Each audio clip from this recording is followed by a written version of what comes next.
All right, so I'll be talking about John 17.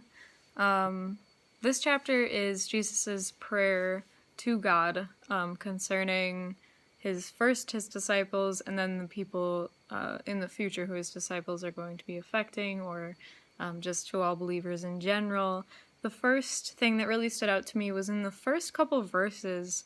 I just thought it was interesting, maybe a little confusing, that Jesus was switching his perspective, I think, in the way he's speaking, where he's going from saying I, and then in verse 2 he says, he's referring to himself like as your son, saying him, and I was confused by it, but thinking about it, I feel like it might be just highlighting that he is the Son of God, but he's also a human, so he does have those two different points of perspective, I guess, in the world.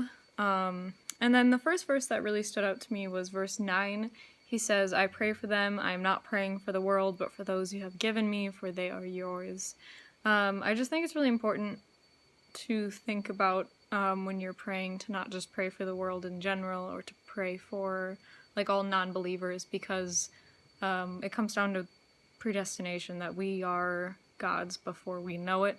We are God's before we're even born, and something like praying for somebody to be a Christian, that's just a part of God's will. We're not going to change God's mind by praying for it. But what we can pray for is to have God, keep them safe, like Jesus asked for us to be safe, or to or guide us in our role in their walk with their beliefs and with Christ. And then the second verse that stood out to me was verse 24, where Jesus says, "Father, I want those you have given me to be with me where I am, and to see my glory, the glory you have given me, because you loved me before the creation of the world." He mentions this twice, that he had glory with God before the creation of the world, and God loved him before the creation of the world.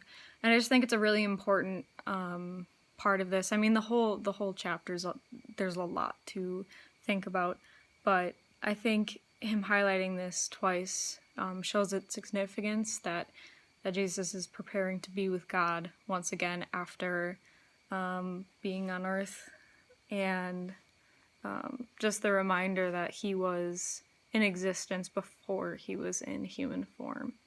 So yeah, that's my thoughts on that. There's definitely a lot to talk about, so if you guys have any additional thoughts, I would love to hear them.